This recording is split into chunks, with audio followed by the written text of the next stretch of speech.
오늘 은혜 받으신 말씀 출애굽기 우리 9장 13절로 우리 35절까지 말씀 보겠습니다.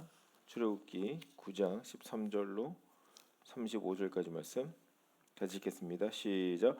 여호와께서 모세에게 이르시되 아침에 일찍 일어나 바로 앞에 서서 그에게 이르기를 히브리 사람의 하나님 여호와의 말씀에 내 백성을 보내라. 그들이 나를 섬길 것이니라. 내가 이번에는 모든 재앙을 내 마음과 내 신하와 내 백성에게 내려 너로 온 천하에 나와 같은 자가 없음을 알게 하리라. 내가 손을 펴서 온욕으로 너와 내 백성을 쳤더면 내가 세상에 더 끊어졌을 것이나 내가 너를 세웠음은 나의 능력을 내게 보이고 내 이름이 온 천하에 전파되게 하려 하였음이니라. 내가 여전히 내 백성 앞에 자구하고 그들을 보내지 아니하느냐. 내일 이맘때면 내가 중한 우박을 내리리니 애굽 개국 이래로 그 같은 것이 있지 않던 것이리라. 이제 보내어 내 승축과 내 들에 있는 것을 다 모으라. 사람이나 짐승이나 무릇 들에 있어서 집에 돌아오지 않은 자에게는 우박이 그 위에 내리니 그것들이 죽으리라 하셨다 하라 하시니라. 바로의 신하 중에 여호와의 말씀을 두려워하는 자들은 그 종들과 승축을 집으로 피하여 들였으나 여호와의 말씀을 마음에 두지 아니하는 자는 그 종들과 승축을 들에 그대로 두었더라. 여호와께서 모세에게 이르시되 너는 하늘을 향하여 손을 들어 애굽 전국의 우박이 애굽 땅의 사람과 짐승과 밭의 모든 채소에 내리게 하라. 모세가 하늘을 향하여 지팡이를 들매 여호와께서 내성과 우박을 보내시고 불을 내려 땅에 달리게 하시니라. 여호와께서 우박을 애굽 땅에 내리심에 우박의 내림과 불덩이가 우박에 섞여 내림이 심히 맹렬하니 애굽 전국의 그 계곡 이래로 그 같은 것이 없던 것이라. 우박이 애굽 온 땅에서 사람과 짐승을 물어나고 무릇 밭에 있는 것을 쳤으며 우박이 또 밭의 모든 채소를 치고 들의 모든 나무를 꺾었으되 이스라엘 자손의 거한 고센 땅에는 우박이 없었더라. 바로가 사람을 보내어 모세와 아론을 불러 그들에게 이르되 이번은 내가 범죄하였노라. 여호와는 의로우시고 나와 나의 백성은 악하도다. 여호와께서 구하여 이 내성과 우박을 그만 그치게 하라. 내가 너희를 보내리니 너희가 다시는 머물지 아니하리라. 모세가 그에게 이르되 내가 성에서 나아가자. 곧 내 손을 여호와를 향하여 펴리니 그리하면 내 성이 그치고 우박이 다시 있지 않을지라. 세상이 여호와께 속한 줄을 왕이 알리이다. 그러나 왕과 왕의 신하들이 여호와 하나님을 아직도 두려워 아니할 줄을 내가 아나이다. 때에 보리는 이삭이 나왔고 섬꽃이 피었으므로 삼가 보리가 상하였으나 그러나 밀과 나맥은 자라지 아니한 고로 상하지 아니하였더라. 모세가 바로를 떠나 성에서 나가서 여호와를 향하여 손을 펴매 내성과 우박이 그치고 비가 땅에 내리지 아니하니라. 바로가 비와 우박과 내성에 그친 것을 볼 때에 다시 범죄하여 마음을 완강케 하니 그와 그 신하가 일반이라. 바로의 마음이 강팍하여 이스라엘 자손을 보내지 아니하였으니 여호와께서 모세에게 말씀하심과 같더라. 아멘. 오늘 제목은 떡보다 말씀이라는 제목으로 말씀이라는 제목으로 설교하려고 합니다. 오늘 저번 시간에 얘기한 것처럼 하나님이 이제 우박의 재앙을 내리셨다 그랬습니다. 우박의 재앙은 어디에 대해서 내리냐? 마음에 하나님이 심판하시는 거죠. 그 마음에 심판하시는 내용으로 하나님 우박을 내리셨다. 오늘 본문의 말씀에 보니까 14절 같이 읽겠습니다. 시작. 내가 이번에는 모든 재앙을 내 마음과 내 신하와 내 백성에 내려 너로 온 천하에 나와 같은 자가 없음을 알게 하리라. 그러니까 하나님 뭐에 대해서 심판하시느냐? 네 마음에 있는 것, 그 마음 때문에 내가 너를 가만두지 않겠다라고 얘기합니다.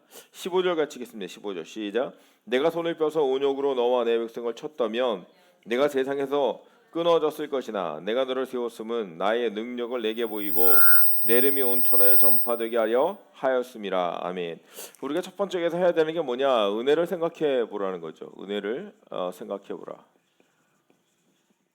하나님 우리에게 주신 은혜, 지금 바로에게 얘기합니다. 바로 지금 뭐라고 얘기합니까?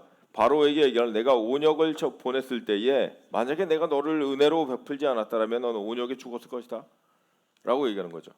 그래서 바로를 하나님이 온역으로 쳐서 죽일 수 있었는데 바로에게 뭐라 그러냐면 너 죽지 않았다 이렇게 얘기하는 거죠. 그러니까 오늘 15절에 보니까 온역으로 내가 세상에서 너를 끊어버릴 수 있었는데 내가 끊지 않았다 라고 얘기하는 거예요. 그럼 오늘 우리가 하나님 말씀 가운데 깨달아야 되는 게 우리 죽을 뻔한 일이 있었는데 하나님이 살려주셨다는 거죠. 그게 은혜라는 거죠.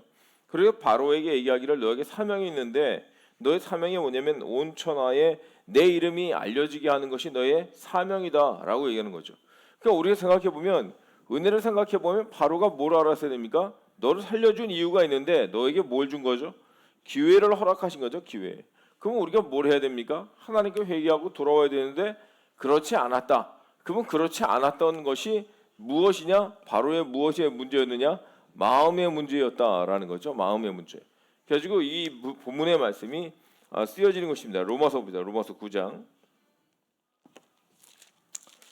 로마서 9장 우리 17절부터 9장 17절 같이 읽습니다. 시작. 성경이 바로에게 이르시되 내가 이 일을 위하여 너를 세웠으니 곧 너로 말미암아 내 능력을 보이고 내 이름이 온 땅에 전파되기를 함이라라 하셨으니 그런즉 하나님께서 하고자 하시는 자를 긍휼히 여기시고 하고자 하시는 자를 강팍케 하시느니라. 자, 여기 보니까 뭐합니까? 하나님이 바로에게 하나님의 능력과 그의 어떠하심을 보여주기 위하여 바로를 불렀다. 그래서 그 하나님이 바로를 쓰시는데 뭐냐? 그의 강팍한 마음을 깨는 부분을 통해서 하나님을 드러내셨다라고 해서 로마서에서 얘기하는 거죠. 그러면서 뭐라 합니까? 바로도 하나님이 쓰셨던 그릇이었다. 그러니까 하나님이 뭐합니까? 선하게 쓰던 악하게 쓰던 그릇이 있는데 쓰임받는 이왕에서 이왕이면 선하게 쓰임받는 은혜가 우리 안에 있기 원합니다. 그러니까 우리가 하나님의 은혜를 입었다 그러면 우리 생각하기에 왜 저 사람은 저렇습니까? 따질 게 아니라 내게 주어진 은혜가 얼마나 큰가를 봐야 된다는 거죠. 그러니까 내게 주어진 것이 은혜인 것을 알 수 있는 눈과 마음, 이게 큰 거죠. 그럼 반대로 얘기하면 바로가 악할 수밖에 없었다라는 것이 아니라 바로에게 하나님이 기회를 주셨다라면 돌아왔어야 정상이었다라고 얘기하는 거죠. 고린도전서 15장 봅시다. 고린도전서 15장에 보면 고린도전서 15장 9절입니다. 9절. 15장 9절 같이 했습니다. 시작. 나는 사도 중에 지극히 작은 자라 내가 하나님의 교회를 핍박하였으므로 사도라 칭함을 받기에 감당치 못할 자로라. 그러나 나의 나된 것은 하나님의 은혜로 된 것이니 내게 주신 그의 은혜가 헛되지 아니하여 내가 모든 사도보다 더 많이 수고하였으나 내가 아니요 오직 나와 함께 하신 하나님의 은혜로라. 아멘. 여기 보니까 뭐라 그럽니까? 하나님의 은혜가 오는데 내가 지극히 작은 자다. 나 하나님을 예수 그리스도를 핍박했던 사람이다. 자격이 없었다. 근데 그 자격 없는 내가 뭐로요? 하나님의 은혜로 될 수 있었다. 지금 우리가 생각해 보면 바로에게나 나에게나 하나님의 은혜가 주어졌을 때 그 주어진 은혜가 기회였다는 거죠. 그러니까 그것이 하나님 앞에 서야 되는 능력이라는 겁니다. 그럼 오늘 우리 뭘 생각해야 되냐? 은혜를 생각해 보라. 무슨 말입니까? 그때 이미 죽었을 뻔했는데 살았다. 바로에게 얘기하는 게 뭡니까? 너 온역이 내릴 때 너에게 온역이 걸리지 않은 이유가 뭐냐? 모든 전염병에 돌 때 너는 전염병에 걸리지 않은 이유가 뭐겠느냐? 그게 은혜 아니겠냐? 그럼 넌 나를 깨닫고 돌아와야 되는 게 맞는 거 아니냐? 하나님이 그렇게 묻고 있다는 거죠. 우리도 인생을 살다 보면 우리 분명히 위험한 순간들이 있었을 것입니다. 그때 하나님이 우리 불러도 하나님이 불러 올려도 우리가 할 말이 없는데도 불구하고 하나님 사명이 있으니까 우리에게 어떻게 하십니까? 살게 하셨다는 거죠. 그럼 우리에게 깨달아야 되는 게 뭡니까? 은혜를 생각해 보라는 겁니다. 그렇다면 오늘 나는 누구를 위해 살아야 되는가? 그러면서 하나님이 그 다음에 우리에게 가르쳐 주신 게 뭐냐? 21절 말씀입니다. 21절 다시 들어갑니다. 출애굽기 9장 21절 시작. 여호와의 말씀을 마음에 두지 아니하는 자는 그 종들과牲축을 들에 그대로 두었도다. 아멘. 두 번째 우리가 알아야 되는 게 떡보다 말씀이 더 중요하다. 그들에게 하나님이 아무리 말씀했는데 그 말씀을 어디에 두지 않았더라? 마음에 두지 않았더라. 아니 우박을 내리겠다고 그러는데 지금 여태까지 뭐 안 당해봤습니까? 피 이재양 독종 악질 안 당해봤습니까? 당했는데도 이 사람들이 마음에 뭐하죠? 말씀을 두지 않았다라는 거예요. 이게 참 무서운 일이죠. 하나님이 말씀하셨는데 그 말씀을 마음에 두지 않았다는 거예요. 아니 귀로 안 들었다는 얘기도 아닙니다. 귀로 안 들었다는 얘기 아니라 다 듣게 얘기했음에도 불구하고 그들의 마음 가운데 두지 아니하였다. 하나님 말씀 가운데 우리가 창세기에 보면 누가 그랬습니까? 소돔과 고모라 성을 멸하겠다 그랬더니 롯의 사위들이 하는 말이 뭡니까? 우리 창세기 19장 봅니다. 19장 14절 같이 했습니다. 시작. 롯이 나가서 그 딸들과 정원한 사이들에게 구하되 이르되 여호와께서 이 성을 멸하실 터이니 넌 일어나 이곳으로 떠나라 하되 그 사이들이 농담으로 여겼더라. 다시 말하면 하나님의 말씀을 뭘로 여겼다고요? 농담으로 여기다 농담. 아니 하나님 말씀이 농담입니까? 하나님 말씀이 힘이 있고 능력이 있음에도 불구하고 많은 사람들이 뭐합니까? 뭐 그런 일이 우리 안에 일어나겠어? 아 그런 일이 일어나겠어? 뭐 우박이 내릴 수 있겠어? 뭐 이렇게 생각하고 있었다라는 거죠. 그럼 놀랍게도 하나님의 말씀을 우리가 그렇게 듣잖아요. 그럼 하나님이 하나님 말씀을 안 들으면 하나님이 우리에게 하신 말씀이 뭐냐면 우리 스가랴서 말씀입니다.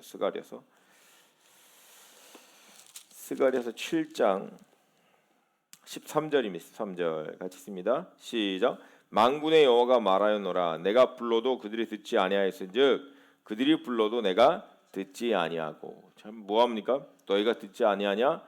그럼 나도 안 듣겠다는 거죠. 하나님 그래서 하나님은 우리에게 뭐라 그러냐면 순종하는 자의 기도를 들으십니다. 근데 순종하지 않는 자의 기도는 하나님 어떻게 한다고요? 듣지 않는다는 거죠. 왜? 네가 듣지 않는데 나는 왜 들어야 되냐? 이렇게 얘기하는 거죠. 오늘 우리가 하나님 앞에 불순종하면서도 불구하고 하나님은 빨리 내게 응답해 주기 원하거든요. 이게 어리석은 거라는 거죠. 나는 하나님 말씀을 안 듣는데 하나님은 내 말씀을 빨리 들어달라는 거죠. 이게 이기주의고 아주 개인주의적인 모습입니다.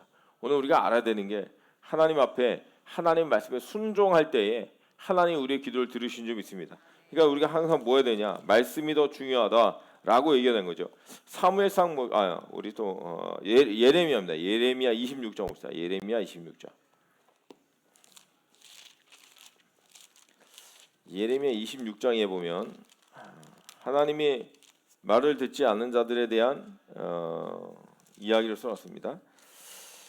4절입니다. 26장 4절 같이 있습니다. 시작. 너는 그들에게 이르기를 여호와의 말씀에 너희가 나를 청종치 아니하며 내가 너희 앞에 둔 내 법을 행치 아니하며 내가 너에게 보내고 부지런히 보낸 나의 종 선지자들의 말을 이미 듣지 아니하였거니와 너희가 만일 다시 듣지 아니하면 내가 이 집을 실로같이 되게 하고 이 성으로 세계 열방의 저주거리가 되게 하리라 하셨다 하라. 아멘. 뭐합니까? 실로가 너희가 실로처럼 될 것이다. 그 다음에 뭐합니까? 저주거리가 될 것이다. 이 실로라는 게 뭔지 아십니까? 실로가 뭐냐면 하나님의 법궤를 뒀던 곳이에요. 처음에. 그러니까 가나안 땅에 들어가가지고 첫 번째 하나님의 법궤를 두고 있었던 곳이 실로입니다. 근데 실로가 하나님이 능력이 임하는 곳이다 그래 생각했었는데 어떻게 됩니까? 엘리자 때 법궤 들고 나갔다가 뺏겨가지고 전쟁에 뺏겨버리죠 법궤를. 그러면서 실로가 뭐냐? 하나님의 영광이 떠났다. 이렇게 해가지고 부끄러움의 장소가 돼버렸어요. 다시 말하면 뭐하러 하는 거죠? 네가 말씀을 듣지 아니하면 너 부끄러움을 당할 거야.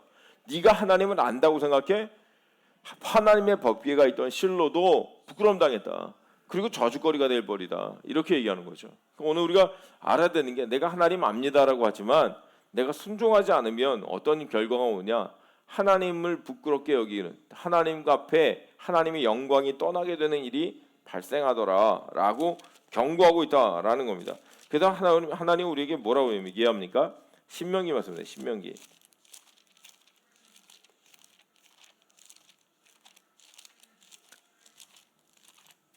신명기 8장 3절 같이 있습니다. 시작. 너를 낮추시며 너를 줄이게 하시며 또 너도 알지 못하며 내 열주도 알지 못하던 만나를 내게 먹이신 것은 사람이 떡으로만 사는 것이 아니요 여호와 입에서 나오는 모든 말씀으로 사는 줄을 너로 알게 하려 하심이니라. 아멘. 그냥 사람이 뭘로만 사는 게 아니라고요? 떡으로만 사는 게 아니라 하나님의 입에서 나오는 모든 말씀으로 사는 것을 안다. 자 여러분 봅시다. 떡이라는 것은 음식이라고 생각한다면 음식을 좋은 거 먹습니까? 신선한 거 먹습니까? 좋고 신선한 거 먹죠. 왜 좋고 신선한 음식을 먹죠? 그 먹은 음식의 결과가 몸에 나타나기 때문이에요. 그럼 우리는 얼마나 말씀에 깊이 있는 말씀을 원하느냐는 거죠. 내가 말씀으로 산다 그럴 때 이 말씀을 내가 어떤 말씀을 먹느냐에 따라 달라지는 거죠. 그러면 또 하나는 뭐냐? 음식에 대한 식탐이라는 것이 있습니다. 다시 말하면 사람이 음식을 먹지 않으면 안 되는 것처럼. 근데 하나님의 말씀에 대한 이 말씀에 대한 욕심, 말씀에 대한 욕구가 우리 안에 있냐라는 거죠. 오늘 우리는 뭐냐? 떡보다 말씀이 더 귀하다고 여기게 되는데 떡이 더 귀하다고 생각하는 거죠. 그래서 떡은 구분할 줄 압니다. 더러운 건 먹지 않을 줄 알아요. 근데 말씀은 변질된 말씀도 우리 막 받아들이려고 하는 거죠. 이게 어리석다라는 거예요. 오늘 우리 더 중요한 게 뭐냐? 떡보다는 말씀이 더 중요하다라는 거죠. 떡을 구분할 거라면 말씀을 구분하시고 떡을 많이 먹을 거라면 말씀을 더 많이 먹어야 되는 거죠. 그래서 오늘 말씀에서 또 얘기하기를 이러한 부분에 대해서 오늘 재앙을 내리는 내용이 뭐였습니까? 우박이잖아요. 우박. 그러니까 우리가 간단하게 생각하면 우박이 내렸다라고 생각할 수 있는데 내용을 보면 좀 다릅니다. 24절 보세요. 24절 다시 들어가서 출애굽기 9장 24절 시작. 우박의 내림과 불덩이가 우박에 섞여 내림이 심히 맹렬하니 애굽 전국에 그 계곡 이래로 그 같은 것이 없던 것이라. 아멘. 자, 우리가 세 번째 나누신 뭐냐면 강팍한 마음은 범죄다라는 거예요. 자, 신기하게도 우박을 내리는데 우박에 뭐가 섞여 내립니까? 불이 섞여 내리죠. 자, 우박하고 불이 섞여 내리는 그 내용은 어디에 또 나오냐면 계시록의 마지막 때 나팔 첫 번째 나팔에 나옵니다. 요한계시록 8장 봅시다.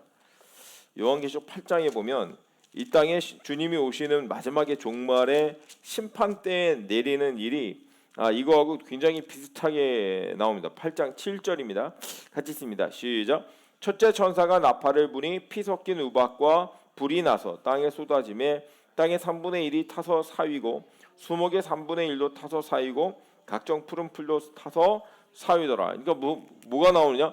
우박과 불이 같이 내리더라는 거죠.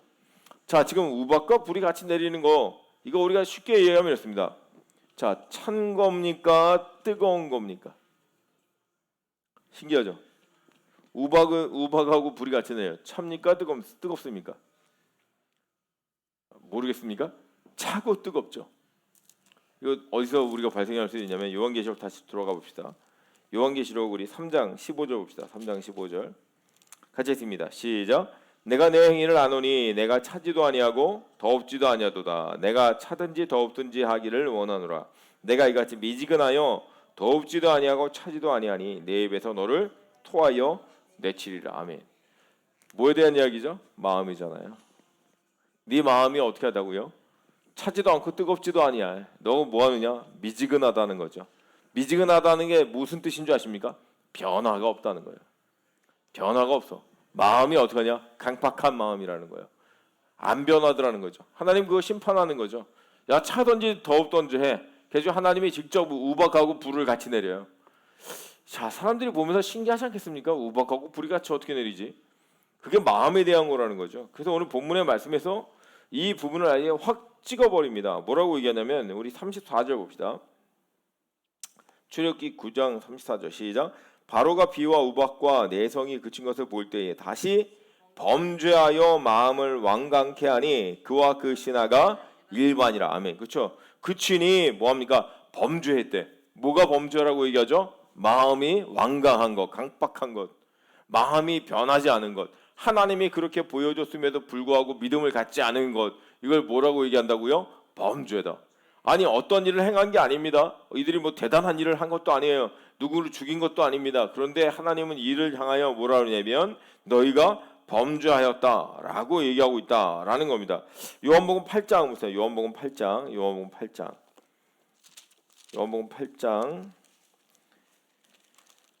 24절 같이 있습니다. 8장 24 시작. 이러므로 내가 너희에게 말하기를 너희가 너희 죄 가운데서 죽으리라 하였노라. 너희가 만일 내가 그인 줄 믿지 아니하면 너희 죄 가운데서 죽으리라. 아멘. 우리가 알아야 되는 게 뭡니까? 강팍한 마음은 뭐합니까? 죽음으로 갈 수밖에 없다는 거죠. 변화돼서 우리가 뭘 해야 됩니까? 믿음을 가져야 되는데 믿음이 없으면 우리는 죽음으로 가는 거예요. 그러니까 강팍한 마음은 죽음으로 가기 때문에 그냥 범죄인 거예요. 오늘 내가 하나님을 믿겠다라는 믿음의 변화가 일어나지 않으면 이건 범죄가 되는 거예요. 그래서 하나님은 뭐하냐? 우박과 불을 내리는 거죠. 네 마음에 지금 뭐하느냐? 뜨겁던지 뭐 차던지 뭐 네 마음의 색깔을 내라는 거죠. 근데 뭐합니까? 우리 마음은 그냥 가만히 있기를 원하는 거죠. 하나님 위해서 심판하시는 거예요. 그래서 그 일을 통하여 뭐합니까? 네 마음을 내가 심판하겠다. 너 네 마음이 지금 어떤지 한번 말을 해봐라. 열심을 낼 거냐 아니면 그만둘 거냐 뭐 이걸 결정해라 이렇게 하는 것 같죠. 오늘 우리가 알아야 되는 게 이겁니다. 오늘 우리는 뭐에 대해서 생명을 걸고 있다? 떡입니까? 말씀입니까? 오늘 이왕이면 말씀의 생명 거는 은혜가 우리 안에 있기 원합니다. 기도하겠습니다. 이 시간 기도할 때 하나님 오늘도 우리와 동행하시는 은혜 가운데 붙잡아 주시고 주의 말씀과 능력으로 함께 하셔서 오늘 하나님의 말씀 가운데 동행하며 그 말씀 붙들기를 떡보다도 사모하는 은혜가 우리 안에 있게 하여 주옵소서. 굳어진 우리 마음을 부드럽게 하시고 오늘 하나님의 말씀이 심겨지며 열매 맺는 마음 되게 해달라고 우리 주여 세무를 값으로 기도합니다. 주여.